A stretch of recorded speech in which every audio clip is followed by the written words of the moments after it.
Bueno, muchísimas gracias por quedarse hasta la última sesión.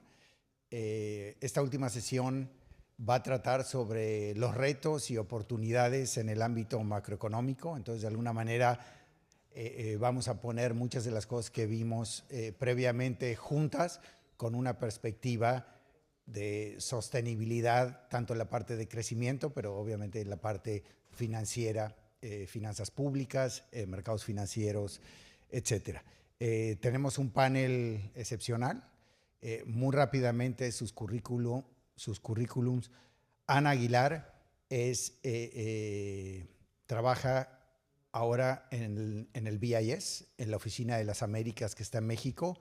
Es doctora en Economía por la Universidad de UCLA y tiene una carrera muy larga en el Banco de México en el área de investigación económica.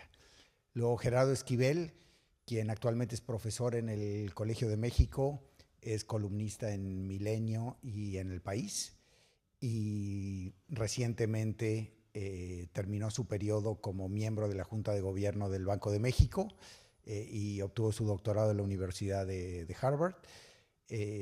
También, desgraciadamente, de esa universidad tenemos a Miguel Mesmacher, que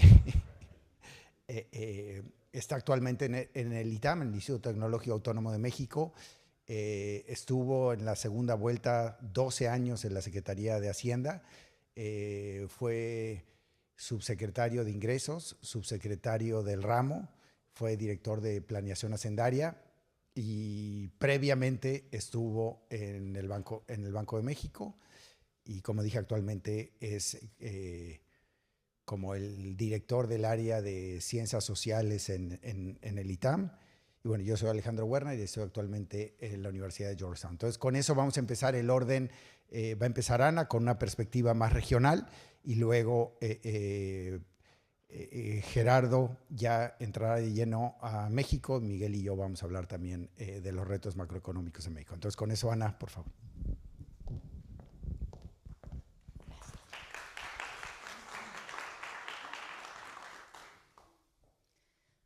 Bueno, muchas gracias Alejandro, Manuel, por la invitación. Muy honrado de estar aquí. Yo voy a empezar a hablar un poco sobre la región, sobre América Latina, simplemente porque creo que podemos identificar patrones coincidentes entre varios países de América Latina. Les voy a pedir, tengo 15 minutos para presentar, entonces hablar de la región y hablar de una perspectiva de los últimos 20 años en tan poco tiempo me obliga a simplificar. Entonces, seré breve, seré muy específica con lo que creo que son los puntos relevantes y voy a omitir muchas características de América Latina y de lo que ha pasado. No significa que las ignore o no quiera hacer énfasis, pero me voy a concentrar en lo más importante. Entonces, primero voy a hablar de un poco de los antecedentes de lo que creo que está sucediendo en América Latina, por qué estamos donde estamos. Después quiero hacer un espacio y pararnos en dónde estamos ahora, después decir hacia dónde creo que estamos y después unas consideraciones finales. Entonces, teniendo unos antecedentes, de nuevo, simplificados, vamos a decir que pues en los 90s, digamos, América Latina, después de unas crisis en los 70s, 80s macroeconómicas muy importantes, se implementó con diferentes gobiernos el Consenso de Washington, ¿no? Digamos, medidas neoliberales a lo largo y ancho de América Latina. Destacaría como que lo mejor que alcanzamos fue una estabilidad macroeconómica deseada por las crisis previas y hay muchas cosas positivas que se lograron, que voy a omitir hablar de ellas, pero voy a decir lo que no se logró. No se lograron implementar muchas medidas estructurales que necesitábamos de manera plena y completa. No se logró el crecimiento alto que se esperaba después de implementar estas medidas. Y creo que tampoco se acompañó de una medida o políticas agresivas de redistribución del ingreso. Si bien después de las crisis de los 80s y los 70s, donde había una destrucción de riqueza importante y un empobrecimiento de la población, eso se frenó, se mejoró, pero sí podemos decir que las medidas de redistribución necesarias para sacar a gran parte de la población de América Latina de la pobreza y de la desigualdad no se lograron cabalmente. Por lo tanto, yo creería y diría que hubo un desencanto en la población respecto al consenso de Washington y las medidas neoliberales, si las vemos así. Ahora, recientemente, digamos desde Lula, desde el inicio de 2000, se han elegido gobiernos de izquierda en América Latina. Sí podemos decir que han aplicado medidas de redistribución más agresivas, algunas más exitosas que otras, programas particulares no voy a entrar, pero sí ha habido un ajuste, tanto el salario mínimo, y esto no es solo en el caso de México, en el caso de Colombia, Perú, Chile, Brasil, tienen un incremento en el salario mínimo en los últimos 20 años importante, que lograron a unas mejoras.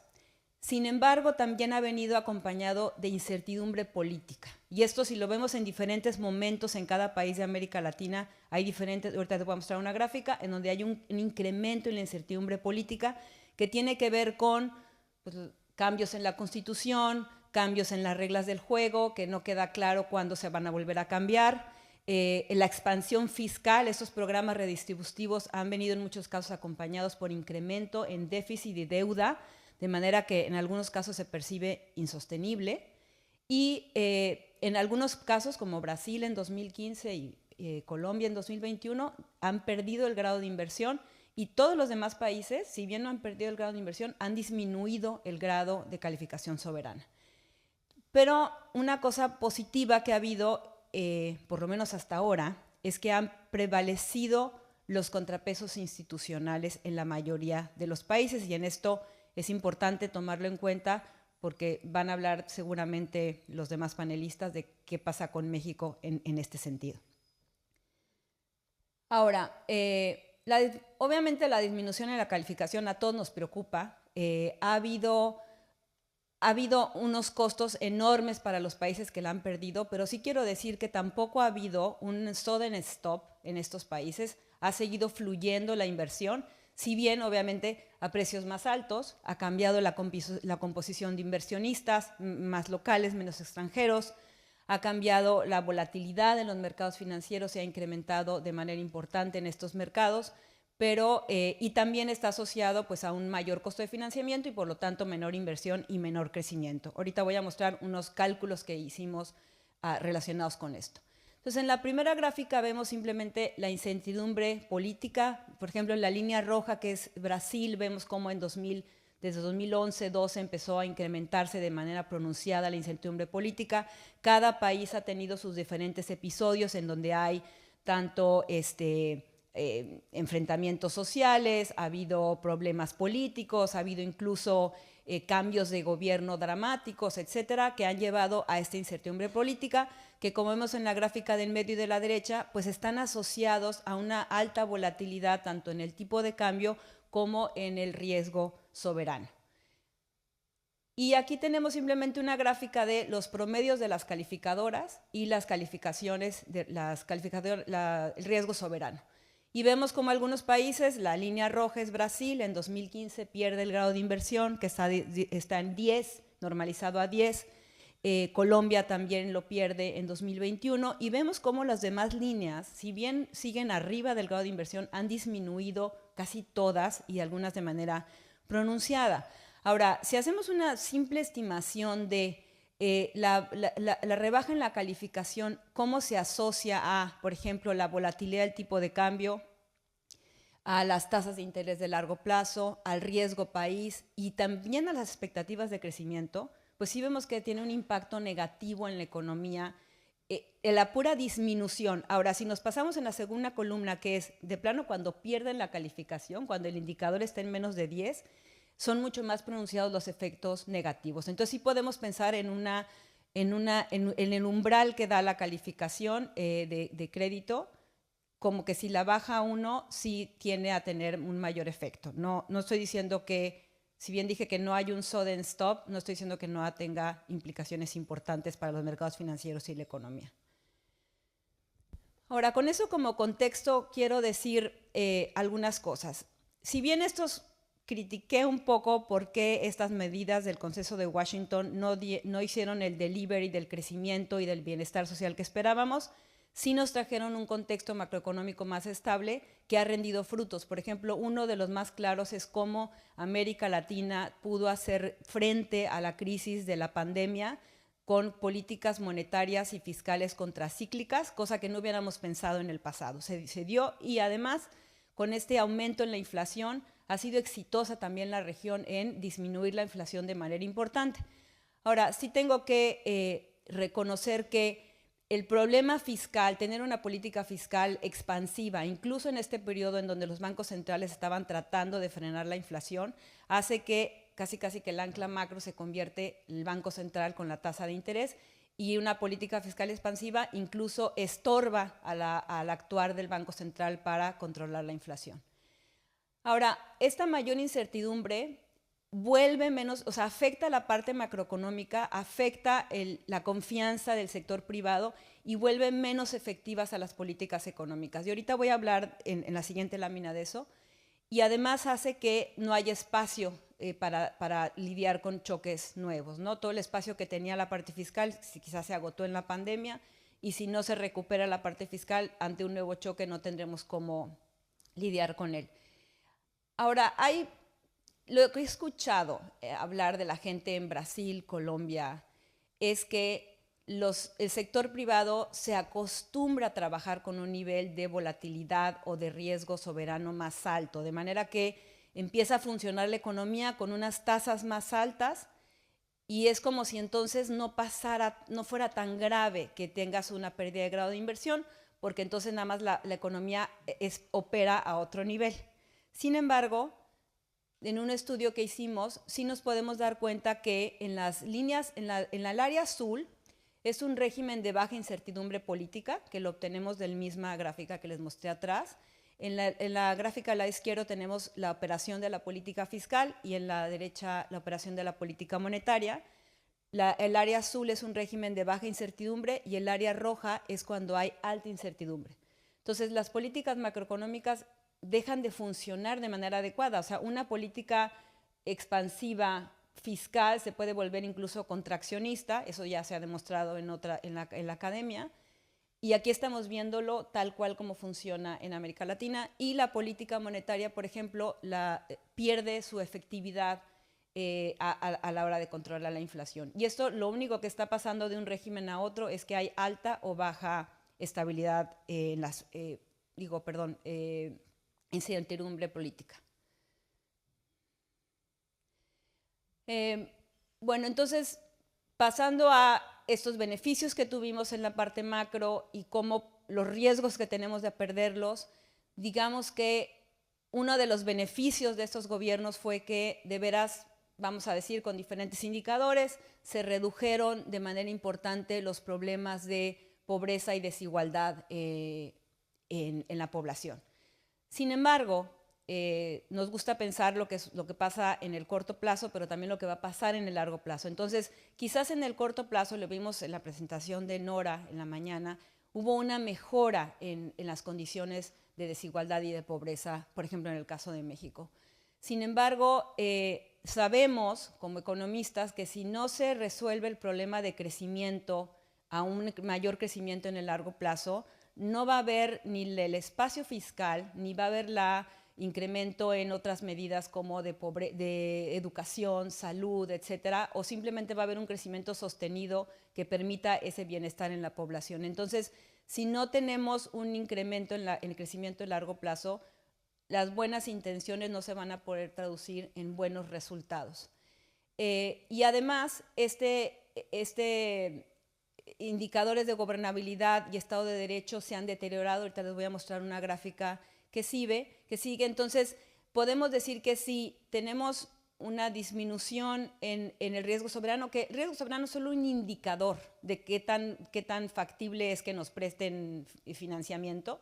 Si eso se deteriora y entonces no hay inversión, o hay una desconfianza respecto a cómo van a ser las reglas del juego y por lo tanto tampoco hay inversión, si eso implica un menor crecimiento en el largo plazo, entonces el problema que queríamos resolver, que era la desigualdad y la pobreza, no lo vamos a poder resolver en un futuro. Y aquí simplemente es mostrarles cómo estábamos en los típicos indicadores que se presentan de eficacia gubernamental o Estado de Derecho, como de 2004 a 2014 no hubo cambios importantes, si bien algunas mejoras en algunos países, pero si vemos en 2022, en algunos países como Chile, México, Brasil, sí tenemos una disminución en la barra amarilla y también en Estado de Derecho tenemos una disminución. Entonces, estos indicadores son los que nos preocupan para atraer inversión, como lo mencionó Laura en su presentación, para atraer inversión al futuro. Estos indicadores deben de estar mejorando y están en algunos casos empeorando.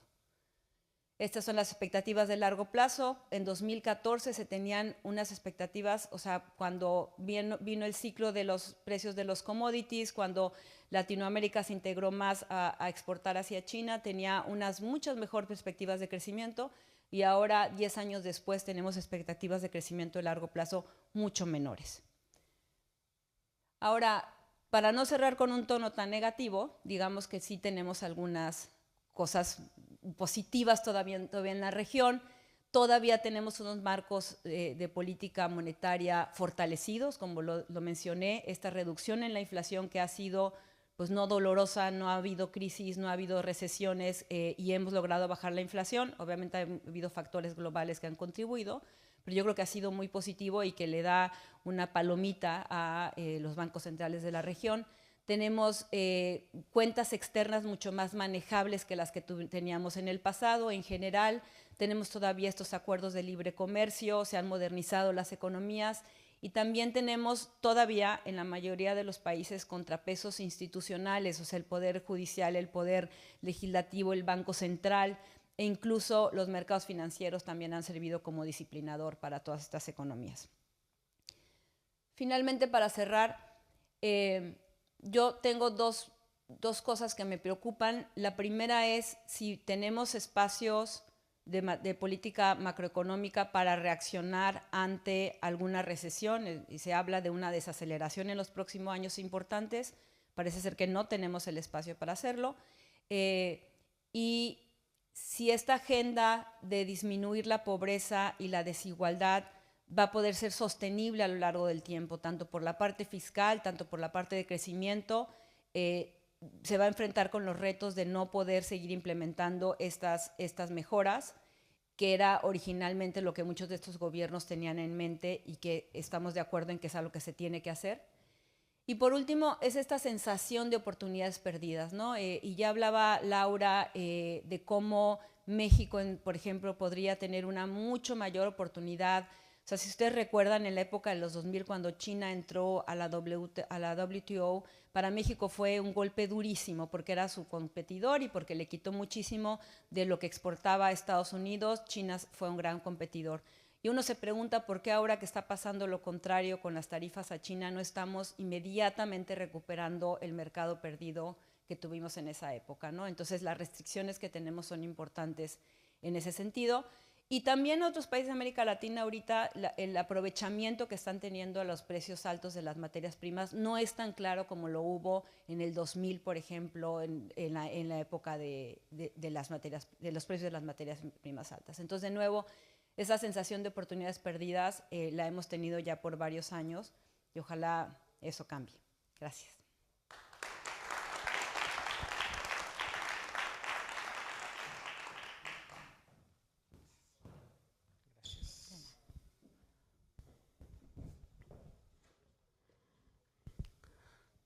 Bueno, buenas tardes. Muchas gracias a los organizadores de la conferencia por haberme invitado. Soy Gerardo Esquivel. Voy a hacer una presentación sobre el caso mexicano. Espero que la pongan en la pantalla. Ahí está. Voy a hablar de los retos económicos que tiene México y que tiene el nuevo gobierno en particular. Empiezo con el tema. Creo que hay dos retos, digamos, de corto plazo importantes. Uno es el reto, estrictamente hablando, del dinamismo de la economía, lo que yo percibo como una fuerte desaceleración económica con la que va a iniciar la nueva administración. Esto es un poco atípico porque normalmente en un año de transición suele pasar que la administración saliente logra un crecimiento relativamente alto y la administración entrante inicia con una cierta desaceleración. El problema ahora es que la desaceleración ya empezó desde el año final de la administración del presidente López Obrador y eso va a hacer que la administración entrante inicie con bajo dinamismo y que a eso se sume lo que suele ser un efecto de desaceleración inicial por el cambio de gobierno, que normalmente viene como resultado de que terminan proyectos de inversión grandes y en lo que se inician toma tiempo. Luego hay una curva de aprendizaje importante de los nuevos funcionarios, que también toma tiempo. Y por eso es que suele pasar, al menos en el caso de México, pero es cierto también para otras economías, suele pasar que hay una cierta desaceleración económica. En el caso de México, ese proceso ya está en marcha desde el inicio, desde el fin de la administración que acaba de terminar. Entonces, ese es un reto, y el otro reto es el reto fiscal, que son las dos cosas que voy a hablar. Y voy a mostrar algunos elementos gráficos para el respecto, ¿no? El tema de la desaceleración, pues se ve aquí, ¿no? Estas son las tasas de crecimiento anuales con frecuencia trimestral, ¿no? Evidentemente están los datos atípicos asociados a la pandemia.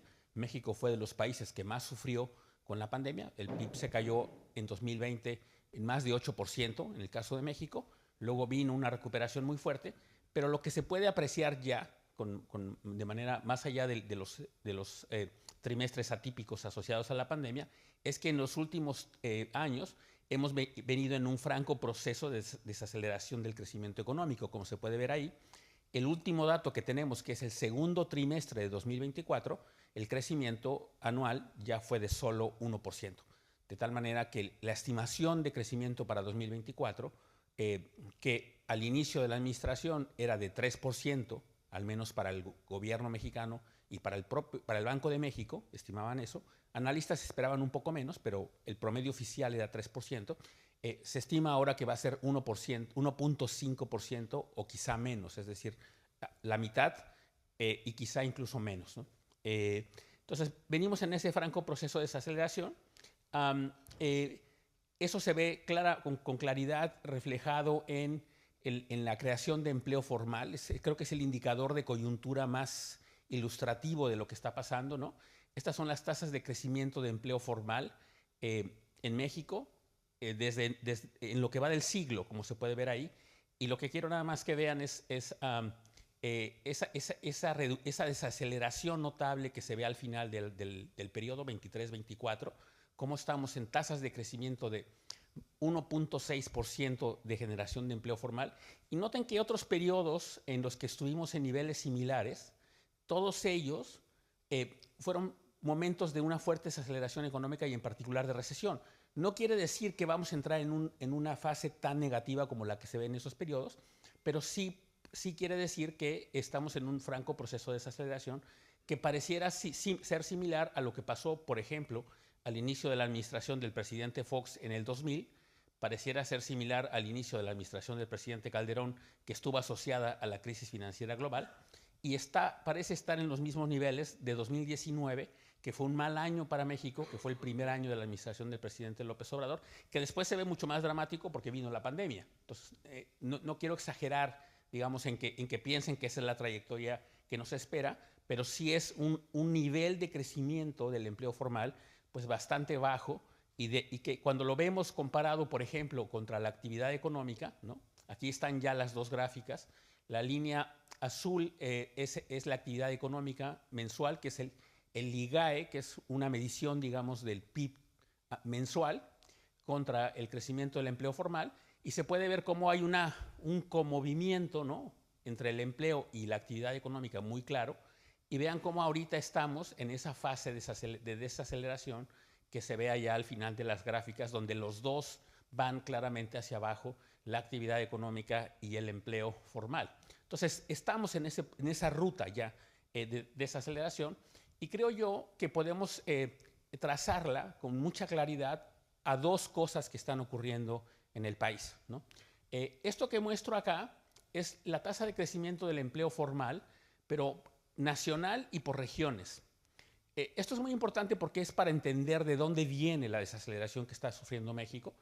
La línea negra es el empleo total o nacional, y pongo dos regiones seleccionadas que son las que están arrastrando, digamos, hacia abajo el crecimiento del empleo, que son la línea roja, que es la zona del sureste del país, que ahorita, como pueden ver ahí, está prácticamente en cero de crecimiento, y la línea azul, que es los estados fronterizos con Estados Unidos, que son los 5 estados fronterizos, no incluye a Nuevo León, que se suele considerar fronterizo, pero son los 5 estados que sí comparten frontera con Estados Unidos. Y noten que esa zona ya está incluso en decrecimiento en su medición anual. O sea, el empleo formal en la frontera norte de México es hoy menor de lo que era hace un año. El empleo formal en el sur-sureste del país es hoy apenas el mismo de lo que era hace un año. Y eso está arrastrando, como decía antes, hacia abajo el crecimiento del empleo formal, que solo está en 1.6%. Y noten el momento en el que ocurre, digamos, en que esas 2 regiones del país caen por debajo del promedio nacional, o sea, cuando empiezan a arrastrar, digamos, a la economía hacia abajo. En el caso de la frontera norte, esto viene desde 2022, que es la flecha amarilla, ¿no? A partir de entonces se puede ver que la línea azul crece por debajo de la línea negra, que es cuando la zona norte del país empieza a convertirse, digamos, en un factor que contribuye al rezago económico del país. Y eso me parece que está asociado a 2 fenómenos que es difícil separar, pero que coinciden en el tiempo, que son, uno, el estancamiento del sector manufacturero norteamericano, que empieza a dejar de crecer y por lo tanto deja de arrastrar a la economía mexicana, es un factor. Y el otro factor importante es que es el momento en el que empieza una fuerte apreciación del peso mexicano, que quizá recordarán, del 22 a los primeros meses de este año se apreció más o menos de 20 pesos por dólar a 16.50 llegó a estar, ¿no? En algún momento. Es una apreciación muy significativa, que eso también hizo que perdieran competitividad los productos mexicanos en el extranjero. Y esos 2 factores, me parece, explican un poco lo que ha ocurrido y esa, digamos, desaceleración importante en la generación de empleo en la frontera norte, que lo tiene hoy a niveles de crecimiento incluso negativos. El otro factor, la otra región, la línea roja, que se cruza con el nivel nacional en el punto de la flecha verde, noten que es mucho más reciente. Es a principios de este año cuando empieza a notarse la contracción o la desaceleración de la generación de empleo formal en el sur-sureste del país. Eso tiene una lógica que está asociada a lo que ya mencioné al principio, que es la transición de gobierno. En el sur-sureste del país, como quizá ustedes sepan, se llevaron a cabo los proyectos prioritarios más importantes de la administración del presidente López Obrador, y ahí se creó el Tren Maya, se construyó el Tren Maya, se construyó la refinería, se construyó el tren interoceánico. Esas 3 grandes obras, digamos, de infraestructura que generaron mucho empleo en su momento, como se puede ver en el crecimiento tan importante que tuvo el empleo formal en esa zona en 21, 22 y 23. En el 24 se terminan las obras y empieza a despedirse gente por razones obvias de que terminó la obra o se concluyó una parte importante de la obra, y entonces empieza la zona sur-sureste del país a ser de nuevo, al igual que la zona norte, un factor que contribuye de manera importante a la desaceleración de la actividad económica. Entonces ese es el reto, me parece, que es enfrentarse a esta desaceleración que, combinada con la transición de gobierno, pudiera ser una transición complicada para el inicio de la administración en su primer año. Ese es un primer riesgo del que quería hablar. Un segundo factor de riesgo, el reto importante que tiene, es la parte fiscal. Porque en la parte fiscal, ya se mencionó un poco antes, que se considera que puede haber poco espacio fiscal. En efecto, hay poco espacio fiscal. Este es el déficit presupuestario, el déficit fiscal, digamos, de México en los últimos años. Y lo que está en la flecha azul es lo que se supone que va a ser el grado de ajuste previsto por la propia administración saliente de López Obrador con respecto a lo que preveían que iba a ocurrir en el 25. Ese es el tamaño del ajuste que están previendo que ocurra, que es un ajuste, pues en el caso del déficit presupuestario, ahí dice 5%, que era la estimación de 2024, en realidad va a terminar cerca de 6 puntos porcentuales del PIB, de tal manera que el tamaño del ajuste que se requeriría es superior a 3 puntos porcentuales del PIB. Eso es lo que hay que consolidar en la parte fiscal. Es decir, el balance tiene que pasar de casi menos 6 a menos 2.5, menos 3, digamos. En el caso, y se ve como el déficit presupuestario sin inversión, una parte sería el ajuste en el gasto corriente, pero también una parte, por lo tanto, tendría que venir del gasto de inversión.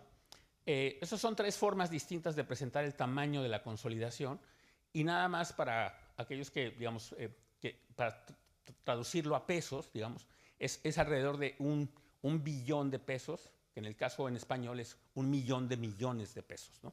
Ese es el tamaño del ajuste, que es un ajuste importante, son 3 puntos porcentuales del PIB, no es menor. Yo creo que sería indeseable que ocurriera de manera inmediata en un solo año. Creo que sería la forma más inmediata de llevar a la economía a una recesión, ¿no? Porque vista la desaceleración económica en la que ya está la economía, agregarle a eso una contracción fiscal de la magnitud que se está hablando me parece indeseable. Y yo creo que sería mejor que la consolidación fiscal ocurriera en un horizonte un poco más largo. Tiene que ocurrir, por razones que voy a mencionar más adelante, pero tiene que ocurrir, pero no tendría que ser tan pronto, porque de otra manera creo que va a llevar a la economía casi inevitablemente a una recesión.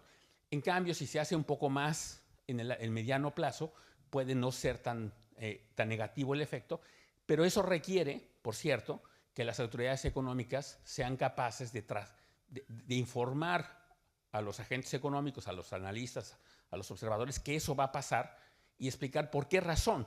Y creo que a veces un poco en lo que ha fallado la administración es en transmitir este tipo de decisiones.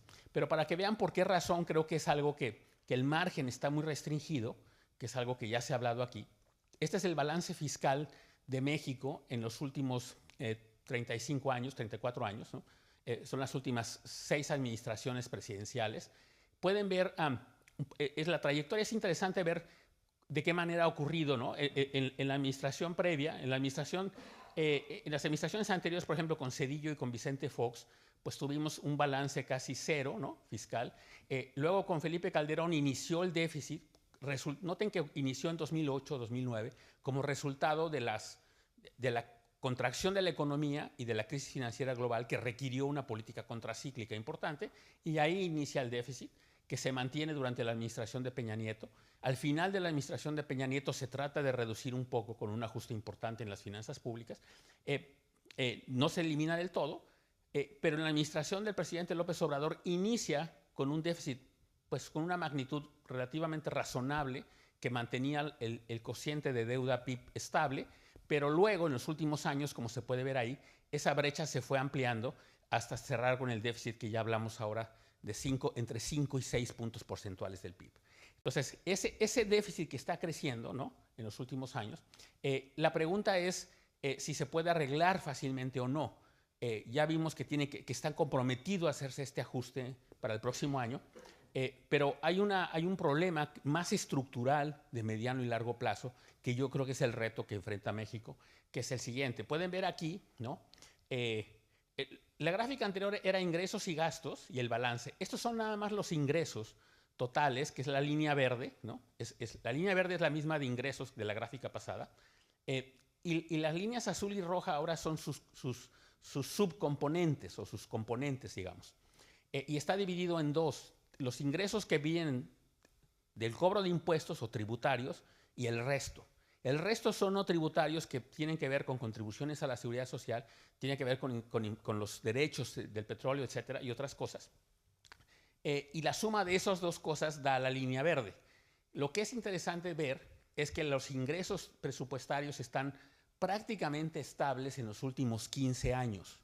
Entonces, los ingresos presupuestarios no han subido, ¿no?, los ingresos del gobierno, y lo que ha ocurrido es un cambio en la composición de la fuente de esos ingresos.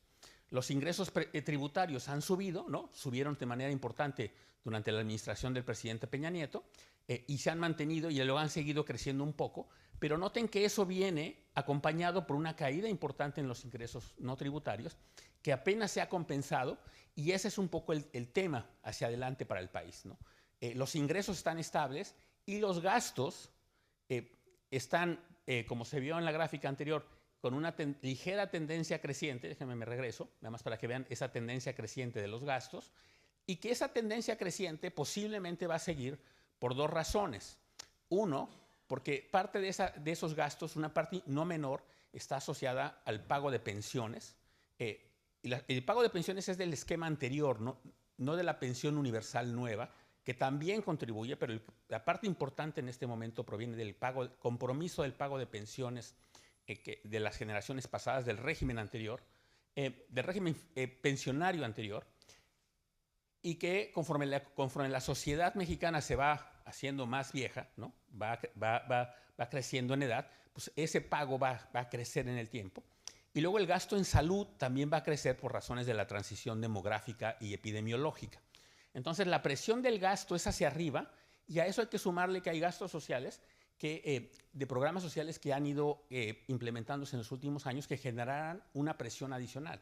Entonces la tendencia del gasto es creciente, la tendencia de los ingresos, como ya vimos acá, es estancada, está estable. Entonces, en ese sentido, eso va a ser una presión hacia adelante para el país y para el gobierno, evidentemente. Entonces, en eso baso la idea un poco final que quisiera dejar, es que requerimos eventualmente discutir una reforma fiscal más profunda que permita que el Estado mexicano pues, pueda tener recursos suficientes, uno, para reducir el tamaño de sus déficits que hoy en día tiene, que ya vimos que es importante, y dos, para poder gastar en todo caso en las cosas que considera importantes. Si considera importantes los programas sociales e incrementar estos para que lo pueda hacer, yo creo que también junto con eso es importante invertir en otras cosas, en particular en infraestructura pública. Porque como dijo Laura en su presentación, en sus comentarios en algún momento, hay cosas básicas que hay que hacer y la construcción de infraestructura en el país es una de ellas. Entonces creo que esos son los retos importantes que va a enfrentar esta administración, de desaceleración económica, poco dinamismo, cómo crecer, cómo enfrentar la consolidación fiscal en el corto plazo y cómo enfrentar el reto fiscal en el mediano y largo plazo. Con eso termino. Muchas gracias.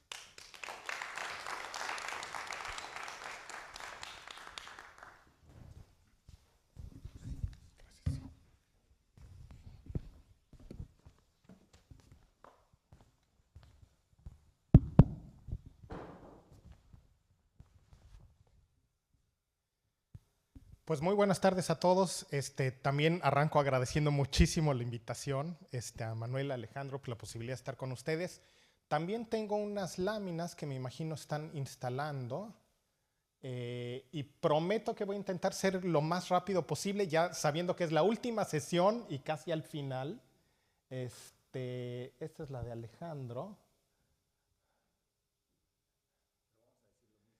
Yo creo que más o menos, y más o menos lo mismo que Ana y que Gerardo, así que pues sí va a haber mucha consistencia. Entonces, de nuevo, pues muchísimas gracias por estar aquí. Voy a procurar ser bastante rápido y bastante ejecutivo, pero sí voy a diferir un poquito, o sea, sí va a ser un poco distinto algunas de las cosas que dijeron Ana y Gerardo, en el sentido que yo voy a estar hablando tanto de retos estructurales como coyunturales. Y obviamente para México es importantísimo qué sucede en Estados Unidos. Entonces, en el futuro inmediato, pues qué sucede con Estados Unidos y qué pasa en términos del resultado electoral en esta ocasión puede ser bien importante, digamos. Como que siempre pensamos que hay una cierta inercia en la relación México-Estados Unidos. Mi impresión es que estamos pasando por un momento de una incertidumbre elevada y donde pues el resultado electoral sí puede tener implicaciones importantes para México. Entonces, una primera reflexión es que digamos, sí, dependiendo de los dos casos, y digamos, me estoy tomando en serio lo que los candidatos dijeron. Como que luego hacemos un poco de wishful thinking y decimos, no, es que al final pues van a ser más centristas de lo que dicen, etcétera, etcétera. Yo creo que pues un poco hay que tomarlos en base a lo que dicen. Y en ese sentido mi impresión pues es que sí hay diferencias importantes, ¿no? Sin que yo necesariamente vaya a manifestar una preferencia por un caso u otro, pero sí tienen implicaciones distintas para México, claramente. Entonces, sí, en el caso donde gane la candidata Harris, mi impresión pues, es que habrá bastante continuidad. Y en un entorno donde hoy en día hay incertidumbre en el resultado electoral, lo más probable es que en un escenario donde ella ganara, se mantendría una relación comercial relativamente ordenada con México. Digamos, Laura sí hablaba de que pues, ninguno de los dos candidatos es necesariamente muy amigo del libre comercio, pero pues si hay un candidato que está hablando de ponerle aranceles a las importaciones de México y hay otra candidata pues, que más en general está hablando de políticas industriales, entonces en ese sentido sí creo que hay una diferencia entre los dos candidatos y en ese sentido sí mi impresión es que una candidata Harris, un triunfo de la candidata Harris sí implica pues digamos que se mantiene una relación comercial más o menos como está. la posibilidad de una apreciación cambiaria y menos presión inflacionaria para México, dándole algo más de espacio al Banco Central, pues con aranceles que se mantienen. Se ha hablado de la posibilidad de que en Estados Unidos se incrementen las tasas de impuestos sobre la renta. Pues en ese sentido, eso también a lo mejor puede generar ciertos temas de apreciación del peso, así como un poquito cuando Estados Unidos baja las tasas de impuestos sobre la renta con Trump, generó eso cierta presión a la depreciación del peso mexicano. Entonces, en ese sentido, un incremento de ISR también cierto efecto sobre el tipo de cambio. Y es probable que se mantuviera la posibilidad de pues, cierto trabajo conjunto en migración, cierto trabajo conjunto pensando en nearshoring de China, y en general una actitud, yo creo, un poco más viable a trabajar quizás con autoridades mexicanas, ¿no? En el caso de Trump, sí, pues la fuerte inquietud y la fuerte preocupación de sí han habido mensajes muy importantes desde el punto de vista de pues, el hecho de que a lo mejor pues, México está robando empleo manufacturero, la posibilidad de establecer aranceles específicos contra México, lo cual pues, llevaría a pues, un tipo de cambio más depreciado con presiones inflacionarias y si de verdad hay un incremento en las tarifas de productos y de exportaciones mexicanas, sí con la posibilidad de que lleve a menos crecimiento y en general pues una relación más con mucha mayor incertidumbre. Digamos, se ha hablado de si se ponen aranceles, si es que eso puede llevar a presiones inflacionarias en Estados Unidos, entonces menos margen para disminuir tasas de interés por la Reserva Federal y por Banco de México. Y en general pues una relación con más incertidumbre en todos los ámbitos y con el efecto negativo que ello implica desde el punto de vista de menos inversión en México en un entorno donde tienes presiones inflacionarias, ¿no? Un elemento que ha sido importante es que pues, las administraciones demócratas en general pues han buscado trabajar más con México para intentar controlar el tema migratorio y eso pues les ha dado un poder político a las administraciones mexicanas y presencia en Estados Unidos que tradicionalmente no tenían. En el caso de Trump, pues esa situación puede ser distinta, con Estados Unidos siendo mucho más duro de entrada en migración y necesitando menos pues, de la colaboración mexicana para controlar migrantes, ¿no? Entonces, en ese sentido, sí, mi impresión es que sí hay una posibilidad de que pues dependiendo del resultado electoral en Estados Unidos, sí tengamos unas diferentes perspectivas para México en ese sentido. Ahora bien, eso es un poco que dice, de todas maneras, no es que en México todo vaya bien, aún en un escenario más positivo de triunfo de la candidata Harris. Entonces, en ese sentido, sí parecería Harris mejor que Trump para México, pero aún en un escenario donde ganara Harris, tampoco es que las cosas necesariamente vayan a estar bien. No que yo esté pronosticando que va a haber una crisis financiera en México, pero probablemente se va a mantener un escenario de bajo crecimiento, un poco por las razones que ya se han mencionado aquí. Entonces, un poco recordando, pues, los países que realmente han convergido y que han crecido más rápido, pensando en países como Corea del Sur, Taiwán, Singapur, en su momento España, en su momento Irlanda, básicamente en base a que han crecido pues, a tener montos elevados de inversión física e inversión en capital humano. Y en contraste, pues ¿cuál es la región que no ha convergido? América Latina, y en la medida en que, pues como que México se quería mover y se quería mover hacia, pues intentar tener más inversión, impulsar mucho el sector exportador con un éxito mixto, pero mi impresión es que muchos países de la región, en cambio, enfatizando esta idea de que pues, la demanda interna y salarios mínimos y que promoviendo el consumo doméstico, etcétera, etcétera, pues lo que sabemos después de 70 años pues, es que esa estrategia no parece funcionar muy bien, pero pues eso es un poco la estrategia de desarrollo hacia la cual se ha movido México, pues que parecería pues no es la señal, no es la señal y no es el movimiento correcto, y hasta el momento pues todas las señales son que un poco pues vamos a mantener esta estrategia de un poco énfasis en pues salarios mínimos y pensar en consumo, etcétera, etcétera, en lugar de estar pensando en pues qué tenemos que hacer para que aumente el monto de inversión en México. ¿Qué vemos? Y les voy a presentar algunos datos parecidos a los de Gerardo, pero puestos de una manera un poco distinta. Aquí lo que ustedes pueden ver, esto básicamente que hice, tomé el PIB de México y el PIB de Estados Unidos, los convertí en índices a 2000 y luego dividí el de México entre Estados Unidos. Entonces, es el desempeño de México relativo a Estados Unidos. Lo que ustedes pueden ver es que de 2000 a 2003 esa razón bajó. Yo creo que tiene que ver en buena medida con lo que mencionaba Ana, pues que cuando entra China a la Organización Mundial de Comercio, pues eso implica sí una competencia muy fuerte con respecto a las exportaciones mexicanas y eso hace que México se rezague relativo a Estados Unidos.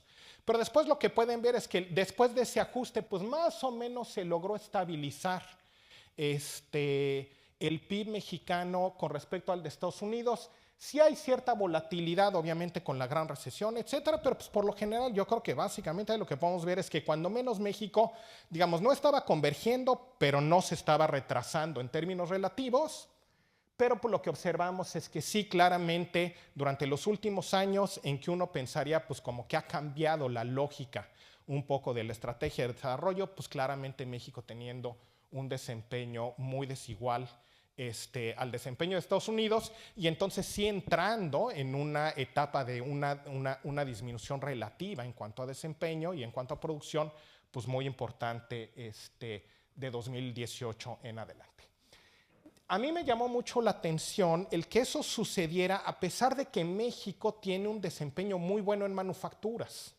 Entonces aquí lo que les presento es qué pasa en manufacturas en Estados Unidos y en México, en los dos. Hay que sucede durante la primera parte, como que vemos de 2000 a 2004, esa etapa en la cual México estaba creciendo más lento que Estados Unidos. Es una etapa donde claramente las manufacturas en Estados Unidos tienen un mejor desempeño. Pero luego lo que vemos es que las manufacturas en Estados Unidos tienen un desempeño muy malo. Y de hecho México tiene básicamente pues de 2009 en adelante un desempeño muy superior en cuanto al crecimiento de las manufacturas relativo al de Estados Unidos hasta 2022. Entonces, ese retraso en México se da a pesar de que el sector de manufacturas, cuando menos hasta 2022, no tenía un mal desempeño. Esto pues a lo mejor ya venía reflejando pues, algunos temas de competitividad, de las reformas, quizás algo de temas de nearshoring, pero a pesar de eso pues, el PIB se te fue quedando retrasado. Y al final se observa lo que decía Gerardo, pues que de 2022 en adelante, pues básicamente ha estado flat Estados Unidos y ha estado flat México.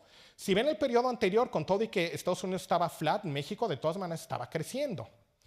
¿Qué ha pasado? Probablemente, y yo coincido con Gerardo, pues una parte seguramente tiene que ver con la apreciación del tipo de cambio.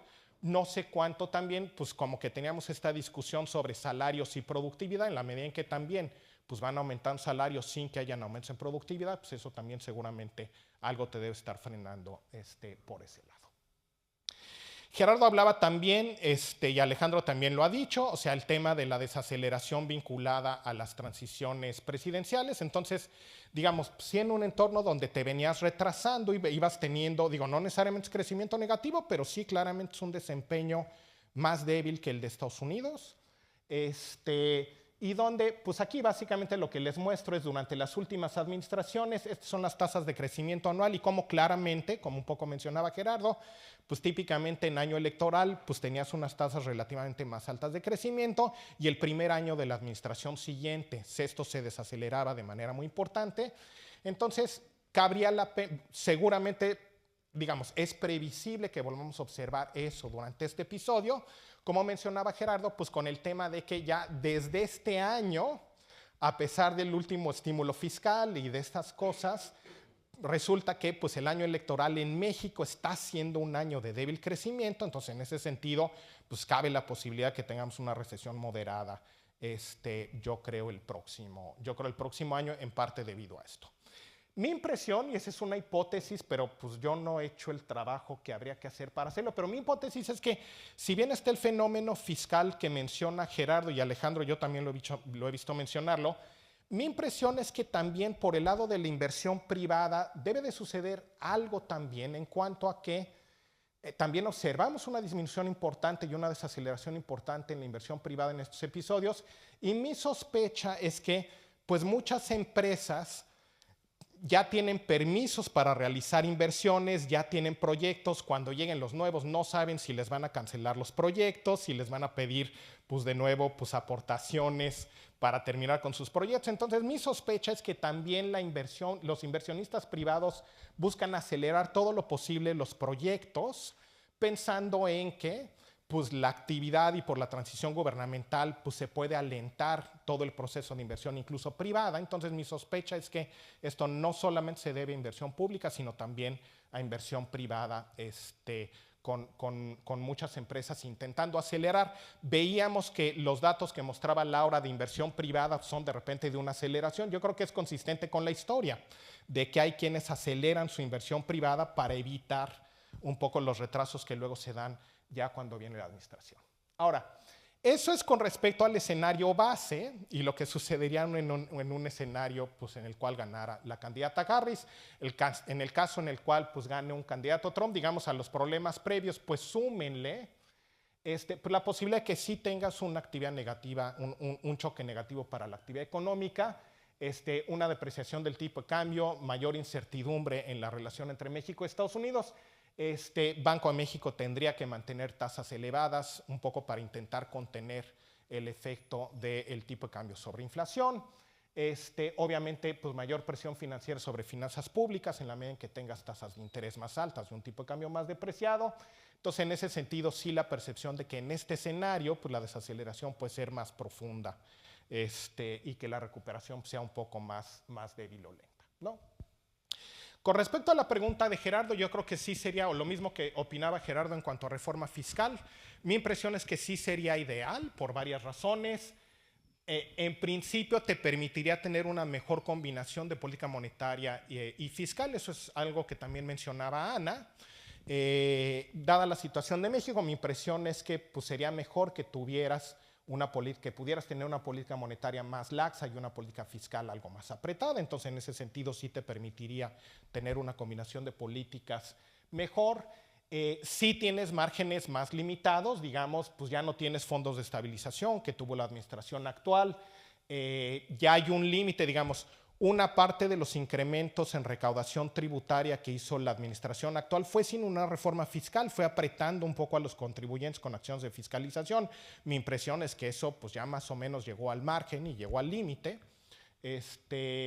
Y yo tengo además la sospecha de que pues la presidenta Sheinbaum no tiene el mismo carisma y no necesariamente tiene el mismo control sobre Morena que tenía el presidente López Obrador. Entonces, en ese sentido, pues es posible que ella tenga un poco más de presiones por el lado de gasto, simplemente un poco pues, para mantener la disciplina en su partido. Entonces, por ahí a lo mejor con ciertas presiones de gasto. Pero mi impresión es que en un escenario donde las tasas de interés pues las bajes a 3.25, 3.50 de la Reserva Federal, que es un poco el pronóstico de Goldman Sachs.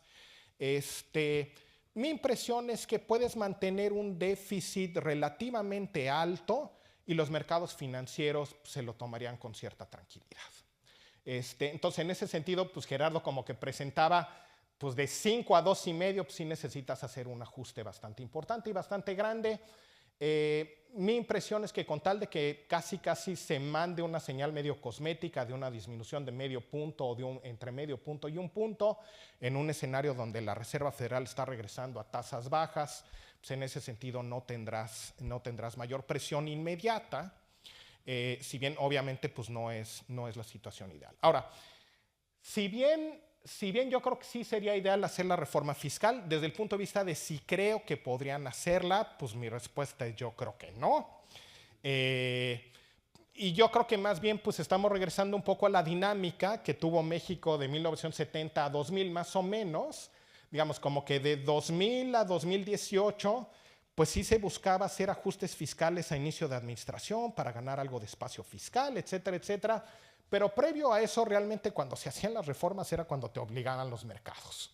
Entonces tú sentías presión fiscal, empezaba a depreciarse el tipo de cambio, empezaba a subir las tasas de interés y era pues en el contexto de una presión financiera muy fuerte y los mercados restableciéndote orden que hacías reformas. Yo me sospecho que hemos regresado a ese mundo y en ese sentido yo creo que difícilmente pues es esperable el que vayamos a tener una reforma fiscal rápida. Ahora, Alejandro nos encargó a todos que pusiéramos una visión un poco más constructiva y esperanzadora, pues esta es mi lámina de mi carta Santa Claus. No que yo necesariamente espera que esto suceda. ¿Por qué?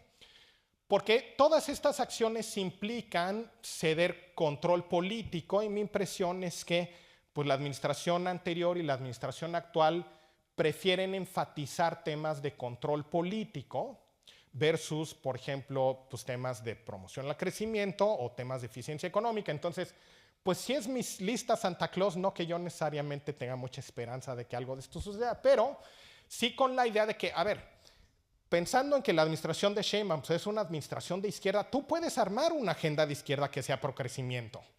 ¿Cuáles serían los elementos de esa agenda?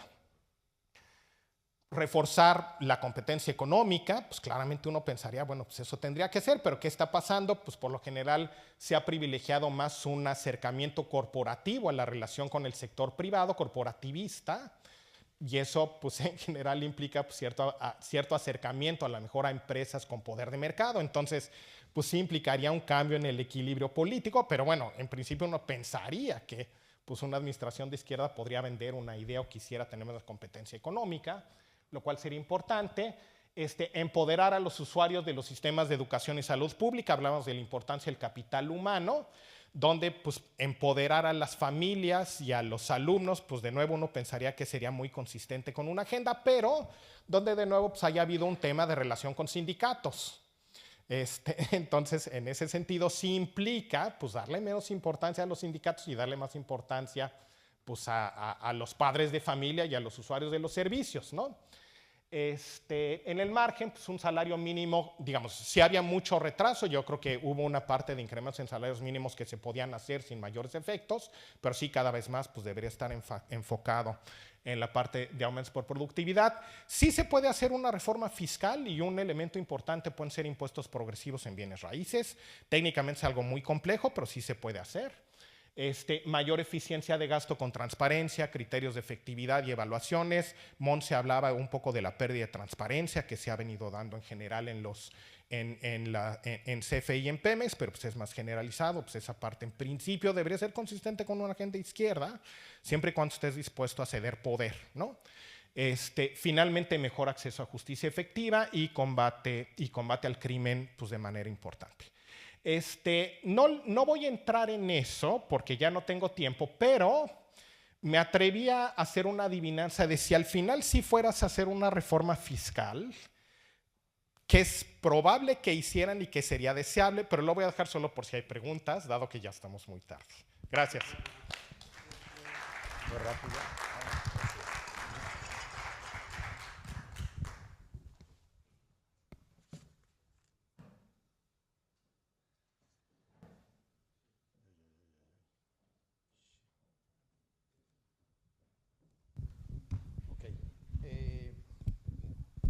Muy buenas noches.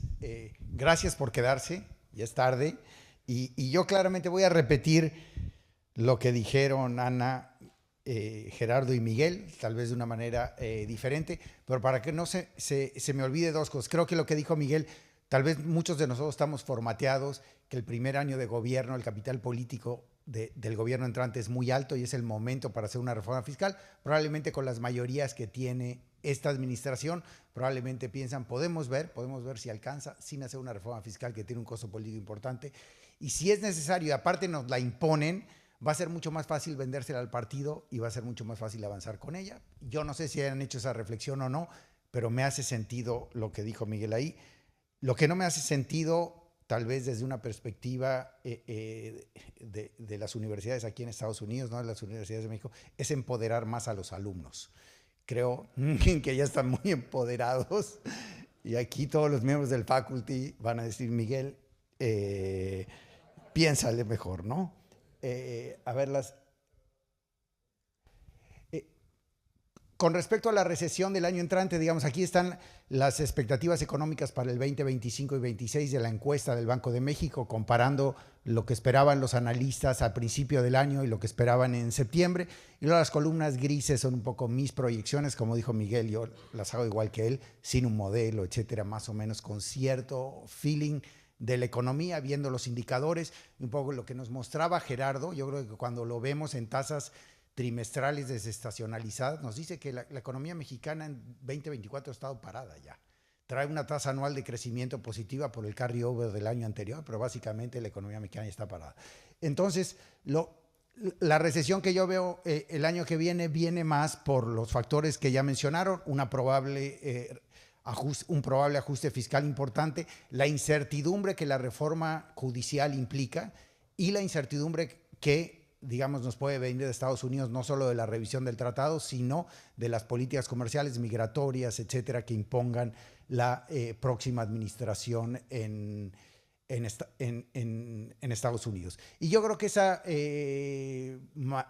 mayor desaceleración, que eventualmente yo creo que se va a reflejar en una recesión, va a llevar a que el proceso inflacionario pierda fuerza y tengamos una inflación todavía un poco más baja de la que esperan los mercados financieros. Con respecto a la política monetaria que no se ha mencionado antes, yo creo que el Banco de México, difícil cuestionar qué tanto subió las tasas durante la fase más cruda del incremento de la inflación global, podríamos discutir esto, pero bueno, al final del día la inflación se revirtió, empezó a bajar, etcétera, pero creo que hoy sí el Banco de México ha estado tarde, lento, y la economía mexicana estaría mucho mejor con un policy mix de menores tasas, tipo de cambio más débil del que tuvimos en los últimos 18 meses, y creo que hay espacio importante para bajar las tasas de interés a 7% en algún momento del año que entra, y eso todavía estaría por encima de la tasa neutral y por lo tanto la pueden dejar ahí un tiempo prolongado y probablemente el Banco de México vaya a terminar estando contento de facto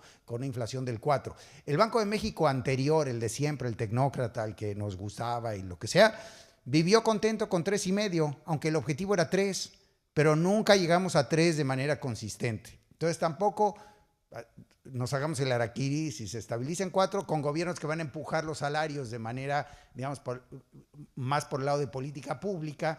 Bueno, nos va a generar algún tipo de fenómeno inflacionario, pero si la inflación se estabiliza en 4, seguir diciendo que las tasas tienen que estar en 8, una tasa real de 4%, cuando la tasa en Estados Unidos está en 3,25, el objetivo de inflación nuestro es 1% más alto que el 4,25.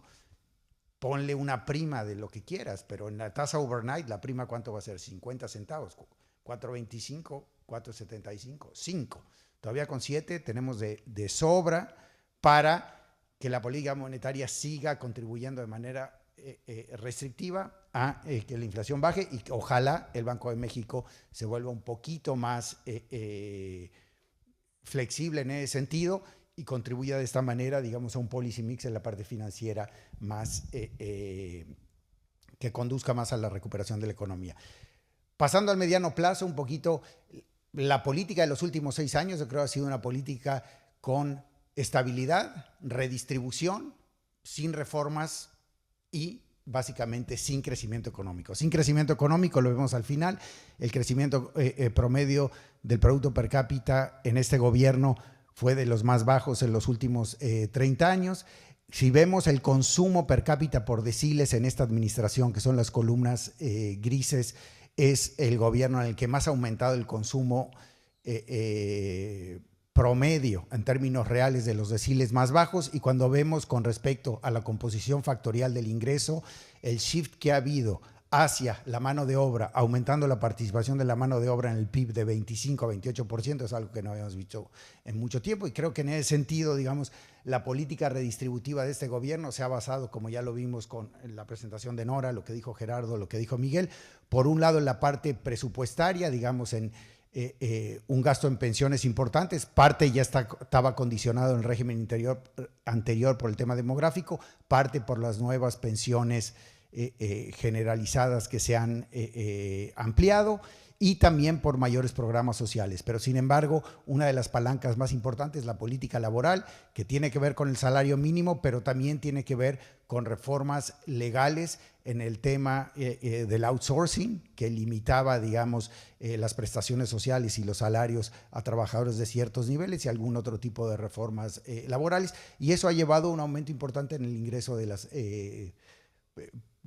los asalariados en México, y como ya dijo Miguel y se mencionó, cuando uno ve qué tan restrictivo empieza a ser el salario mínimo, midiendo salario mínimo como proporción del salario medio de cotización, empieza a ser más restrictivo, lo cual nos lleva a preguntarnos de alguna manera, tal vez nos lleva a hacer la pregunta si este paquete de políticas con poco crecimiento, redistribución vía salarios y vía presupuesto es sostenible en el mediano plazo o no. Yo creo que, como ya se dijo antes, Miguel terminó diciendo, bueno, sería bueno un cierto shift hacia una mezcla de políticas en donde tal vez el gobierno se siga preocupando de manera importante en la parte redistributiva, pero también haya un foco más importante en la parte de crecimiento, de inversión, de productividad y de competencia. Sostenibilidad en la parte fiscal, aquí se ve ya lo que mencionaron Miguel y Gerardo en términos de la evolución del déficit y del déficit primario.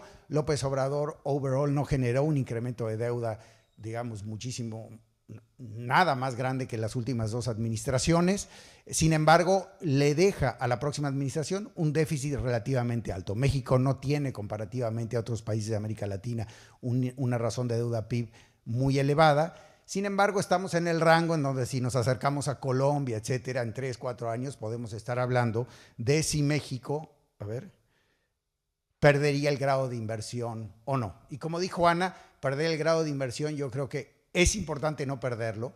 Yo creo que es muy importante tener una política fiscal en donde los ingresos y el gasto sean congruentes, pero tampoco es una crisis financiera. O sea, al final del día tenemos inversionistas institucionales en México potentes, profundos, etcétera, y es un tema de puntos base en el costo de financiamiento, 50 puntos base, 70, 80, que no los queremos tener. Sería tonto en una economía que crece al 2%, todavía sumarle más a nuestro costo país, pero yo creo que hay que diferenciar, movernos como a lo largo de la curva en términos de costo financiero e inversión, a decir que es una crisis financiera y nos vamos, digamos, a una solución de esquina en donde la inflación se va a cero y el PIB se nos cae. Yo creo que hay que dimensionar el costo de estos problemas en una economía mexicana como la de hoy. Como dijeron mis colegas anteriormente, básicamente yo veo la necesidad eventualmente que se haga una reforma fiscal. ¿Por qué? Porque hay muchas presiones de gasto. Este gobierno va a querer seguir redistribuyendo y probablemente con razón. Y para sostener eso, claramente hay que tener una base de ingresos más alta. Y México, como país emergente, como una democracia emergente, etcétera, tiene un nivel de gasto todavía relativamente bajo y por lo tanto tiene que tener una plataforma de ingresos más alto. Creo que una reforma fiscal que se meta al impuesto predial, tal vez toque algunos aspectos del impuesto sobre la renta y algo en el IVA, con algunos otros impuestos por ahí, podría hacer mucho sentido. Lo que coincido plenamente con Gerardo, el ajuste fiscal se puede hacer en 2 años y hasta en 3. Lo que sería importante es que se comunique muy bien, que tal vez se complemente con una reforma a la ley de presupuesto y responsabilidad hacendaria, que de alguna manera es irrelevante porque tienen la mayoría en el Congreso y la van a tener, pero desde el punto de vista de narrativa, que el Congreso apruebe, su Congreso apruebe un déficit multianual y ciertas reglas para alcanzarlo, creo que sería una buena señal. Si nos acordamos lo que hizo Lula con el cambio constitucional, donde pusieron el techo de gasto, etcétera, pues luego los congresos en Brasil siguieron moviendo el cumplimiento de este techo, etcétera, pero fue una medida importante en esa transición con un riesgo político importante para controlar, digamos, los nervios que podía haber en los mercados financieros. Bueno, cuando vemos, hoy por hoy los mercados ya están priceando la deuda de México, cuando vemos el CDS a 5 años, como si México no tuviese grado de inversión. O sea, básicamente en esta gráfica, y bueno, algunos de ustedes podrán decir, en lugar de hacer una línea, trazaste una curva para que México quedara arriba, puede ser cierto, pero claramente el pricing de la deuda mexicana hoy nos indica que hay ciertas dudas sobre la sostenibilidad del grado de inversión en el mediano plazo, ¿no? Y yo creo que eso es algo que el gobierno en este presupuesto y en su comunicación fiscal es importante que lo tenga en mente, y ahí yo creo que señales para el presupuesto 2025 son muy importantes. Por ejemplo, si este gobierno piensa que mandar una señal de un ajuste que sea muy upfront, pero que esté basado en una proyección de crecimiento poco creíble, o que esté basado en un dividendo del Banco de México muy abultado, que además sería un riesgo muy grande, porque si se da el escenario de Miguel de que gana Kamala Harris y se aprecia el tipo de cambio, el dividendo no se da, porque el dividendo depende del tipo de cambio de cierre el 31 de diciembre de este año y luego lo que decida la Junta de Gobierno del Banco de México tomando en cuenta las reglas que ellos tienen, donde tienen que básicamente compensar pérdidas anteriores, etc. Pero aunque todo eso se dé, básicamente es un ajuste de ingresos, básicamente transitorio, porque es de un año. Segundo, es de ingresos no realizados por el Banco de México. Entonces el Banco de México va a tener que salir a colocar deuda para pagar ese dividendo, aunque desde el punto de vista de su balance sheet, en términos netos, tiene una ganancia y no es que está deteriorando su capital para pagarlo, pero en términos de presión a los mercados sí tiene que colocar mayor papel. Entonces creo que sería una mala señal. Yo creo que sería mucho más importante salir con un déficit más grande, con una buena comunicación de mediano plazo, porque si no lo que se va a ver es este gobierno no quiere ajustar ni hoy, ni el año que viene, ni el que sigue. Y ahí probablemente el impacto de mercados pueda ser un poco mayor, nuevamente no una crisis. Los dos temas que vimos en el panel anterior van a ser temas que también influyan sobre las finanzas públicas de manera importante. Digamos, el del lado derecho está el margen de reserva en el sector eléctrico de México, donde básicamente, nomás para ilustrar la presión de gasto que Monse mencionaba, de que vamos a tener que hacer en el sector de electricidad, y si además queremos que una parte importante de este gasto lo haga el gobierno o la CFE, pues básicamente va a gravitar de manera más importante sobre las finanzas públicas.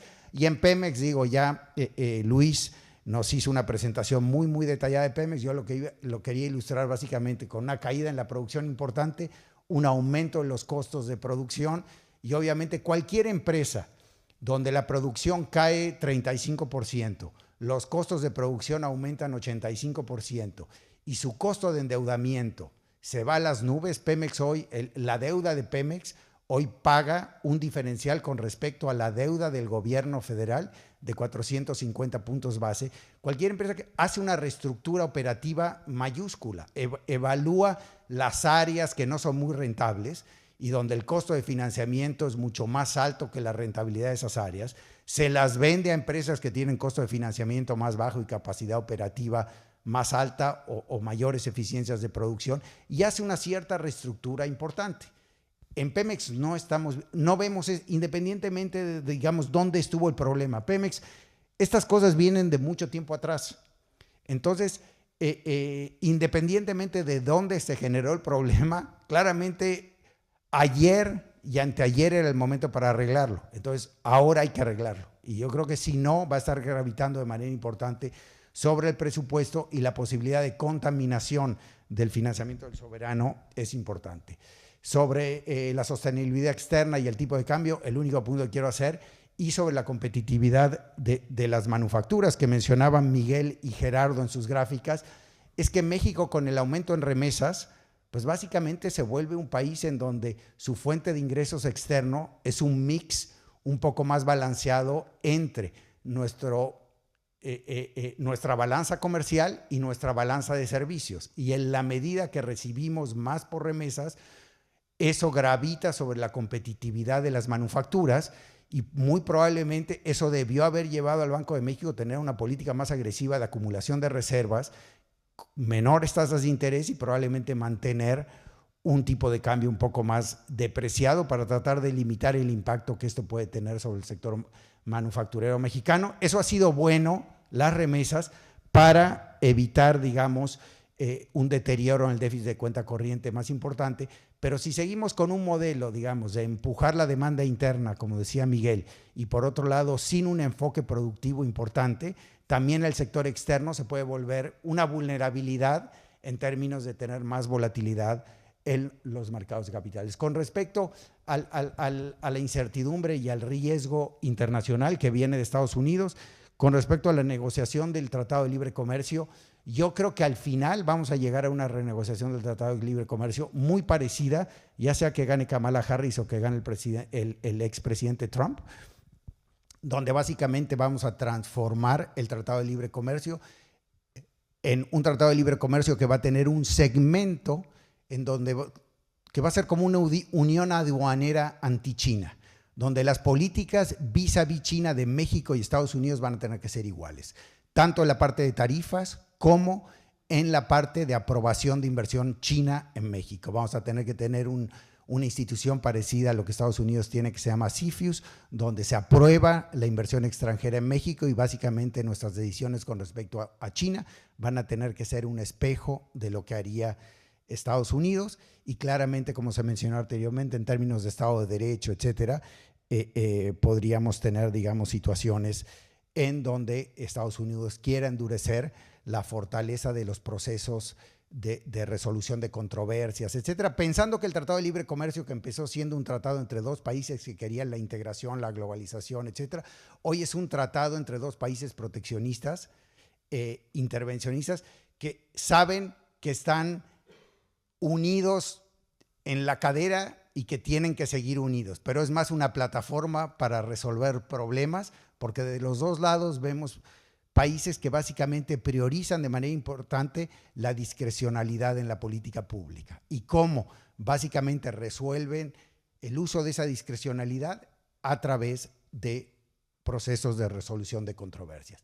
Y el último punto, claramente, el PIB, el crecimiento del PIB potencial de mediano plazo en México, pues muy probablemente no vayamos a ver cambios muy importantes. Va a ser, digamos, una ¿cuál de las dos fuerzas, la centrífuga o la centrípeta, va a ser más importante? Por un lado tenemos el nearshoring y el rediseño de las cadenas globales de valor, que debería ayudar a México de manera importante, y por otro lado, sobre todo los próximos 3 años, tenemos una incertidumbre grande en términos del rediseño del sistema judicial. Y con respecto al rediseño del sistema judicial, lo que quiero decir es, yo creo que probablemente vaya a ser más importante la incertidumbre que vamos a tener mientras construimos el nuevo sistema, que eventualmente el impacto del nuevo sistema en el mediano plazo. ¿Por qué?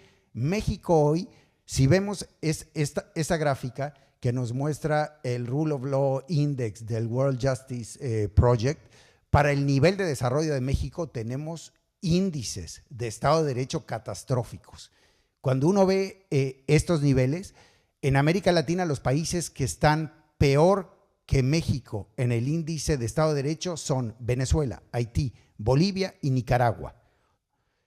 Estos índices pueden tener todos los problemas del mundo, pero en órdenes de magnitud no estamos compitiendo con Bolivia, estamos compitiendo con Honduras, con Guatemala, con El Salvador, que desde el punto de vista de desarrollo, entonces dimensionemos un poco cuánto puede caer la inversión si ya estamos arrancando de un efecto sobre la inversión de los indicadores de Estado de Derecho que es bastante alto, ¿no? Entonces yo creo que, pero la incertidumbre de cambiar un pilar tan importante de la estructura de justicia del país como el Poder de Justicia Federal, pues va a generar, digamos, un nivel de incertidumbre en los próximos años muy importante. Entonces, terminando, yo creo que ojalá veamos un shift en el modelo económico hacia un mayor balance entre redistribución y crecimiento.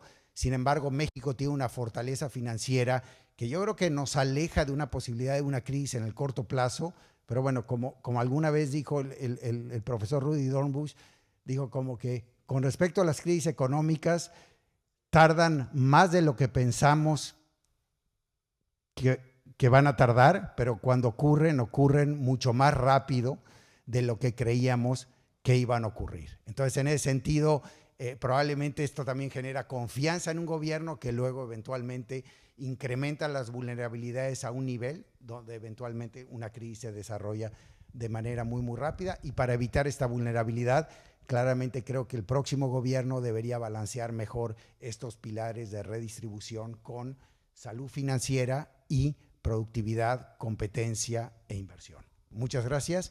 Y le pido a los panelistas que pasemos al panel y tomamos 2 o 3 preguntas del público.